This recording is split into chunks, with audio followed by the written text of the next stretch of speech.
Assalamualaikum warahmatullahi wabarakatuh. Yang terhormat Bapak Hafizul Ahdi, MH selaku dosen pengampu mata kuliah ilmu falak, dan teman-teman semua yang saya banggakan.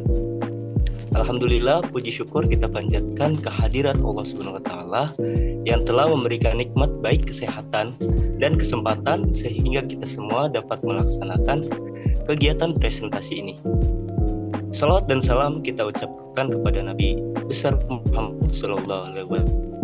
Mudah-mudahan seiringnya kita bersalawat, kita bakal mendapatkan syafaat beliau di yaumil akhir nanti. Baiklah, perkenalkan, nama saya Ibnu Baidillah, selaku moderator yang memandu jalannya acara presentasi di kesempatan ini. Ada pemateri yang akan melakukan presentasi dari kelompok 3 ini dengan tajuk presentasi Sejarah Perkembangan Ilmu Falak di Indonesia dan Badan Hisab Ruqyat. Jadi sebelum memulai diskusi presentasi ini, berikut saya perkenalkan nama anggota kelompok. Yang pertama yaitu Ika Soleha, Risma Fitrianingsi, Sri Asi, Diis Rahmawati, Dea Fadia Salma, dan Hawa Nurlia Syaban. Baik, langsung saja untuk mengefektifkan waktu, marilah kita buka acara ini atau acara presentasi ini dengan membacakan ayatul basmalah. Bismillahirrahmanirrahim. Meningkat ke acara selanjutnya yaitu sesi pemaparan materi. Baiklah, sesi presentasi akan kita simak bersama. Kepada pemateri pertama dipersilahkan. Baik, langsung saja. Menurut bahasa etimologi dan istilah terminologi, falak berarti orbit, lintasan benda-benda langit, peredaran bintang-bintang, satu atau garis edar benda-benda langit dan bumi. Kata falak berasal dari bahasa Arab yang ada persamaan artinya dengan kata madar nujum atau orbit dalam bahasa Inggris.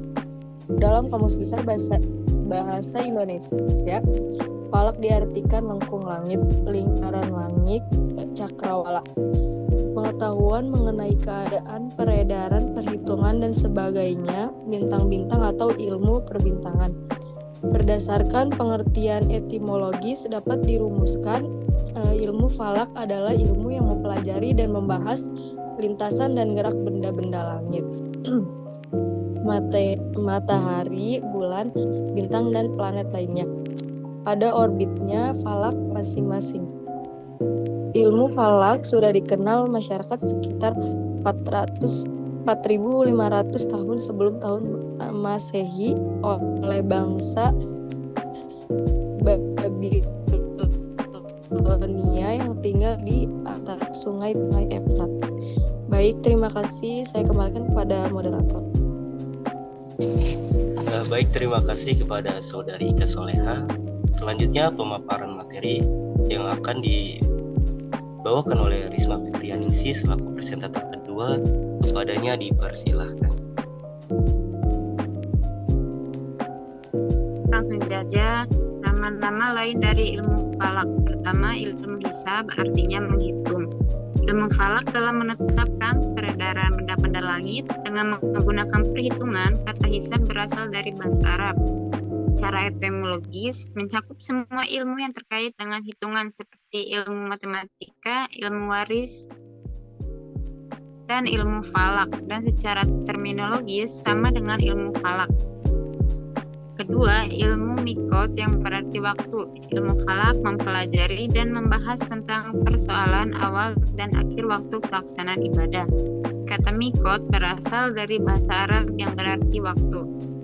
Baik, selanjutnya saya kembalikan kepada moderator. Terima kasih kepada Saudari Risma Fitrianingsi. Selanjutnya yaitu pemaparan materi yang akan dibawakan oleh Saudari Sri Asih. Kepadanya dipersilahkan. Baik, terima kasih kepada moderator. Langsung saja lanjutkan. Sejarah perkembangan ilmu falak. Yang pertama, sejarah dunia.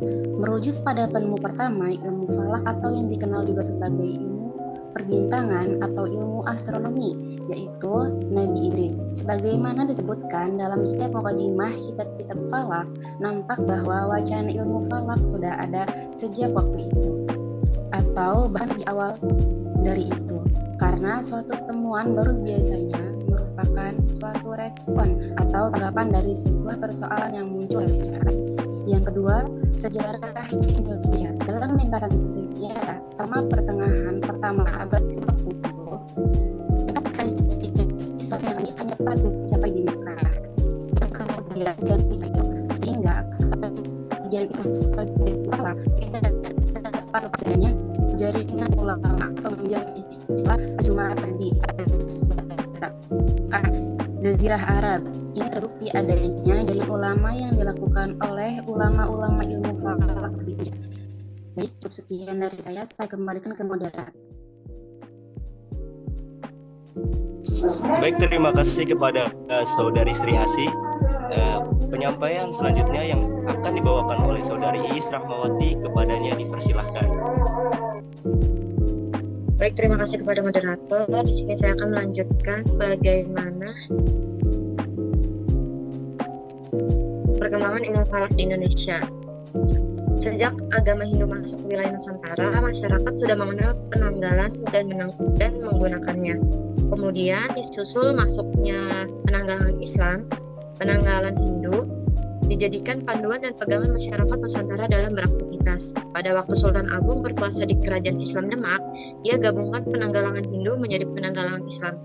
Apa yang dilakukan Sultan Agung merupakan bukti bahwa penguasa Sultan mengetahui dan menguasai ilmu falak. Ilmu falak merupakan salah satu ilmu penting bagi umat Islam karena ilmu ini terkait langsung dengan pelaksanaan ibadah dan penetapan hari-hari besar Islam. Mungkin hanya itu yang dapat saya sampaikan. Saya kembalikan kepada moderator. Baik, terima kasih kepada Saudari Iis Rahmawati. Selanjutnya yaitu pemaparan yang akan dibawakan oleh Saudari Dia Fadia Salma, kepadanya dipersilahkan.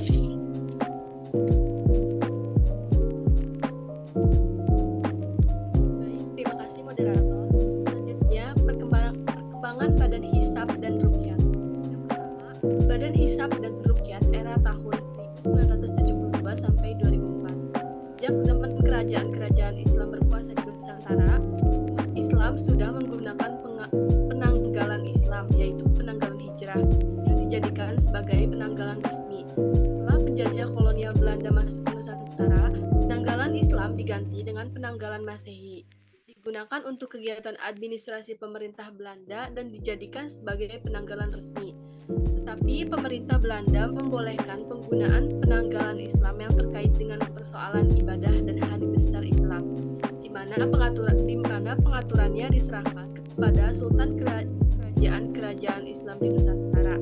Penetapan awal Ramadan, Syawal, dan Zulhijjah yang dilakukan oleh Sultan daerah pada daerah kekuasaan kerajaan Islam Nusantara tidak terjadi perbedaan di kalangan ahli falak. Sekian dari saya serahkan kepada moderator. Baik, terima kasih kepada Saudari Dia Fadia Salma. Dan penyampaian materi selanjutnya atau penyampaian terakhir yang akan dibawakan oleh Saudari Hawa Nurdia Saban, kepadanya dipersilahkan. Baik, terima kasih kepada moderator. Saya akan dari Saudari D. Yang kedua ada proses pembentukan Badan Hisab dan Ruqyah. Setelah Indonesia merdeka, secara berangsur penentuan awal bulan kemarin mulai mengalami perubahan. Yang ketiga ada perkembangan Badan Hisab dan Ruqyat. Perkembangan Badan Hisab dan Ruqyat tahun 1972 sampai 2004. Setelah Badan Hisab dan Ruqyat terbentuk dan dilantik oleh pada tanggal September 1972, pengurus anggota tetap Badan Hisab dan Ruqyat yang diketahui Sa'adudin di dan melakukan kegiatan Syawal dan Zulhijjah.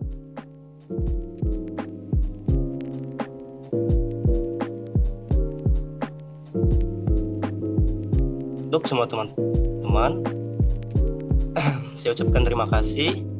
Kurang lebihnya mohon maaf. Marilah kita bersama-sama tutup acara ini dengan membacakan ayat Alhamdulillahirrahmanirrahim. Baik, terima kasih. Kurang lebihnya mohon maaf. Wabillahi taufiq wal hidayah. Wassalamualaikum warahmatullahi wabarakatuh.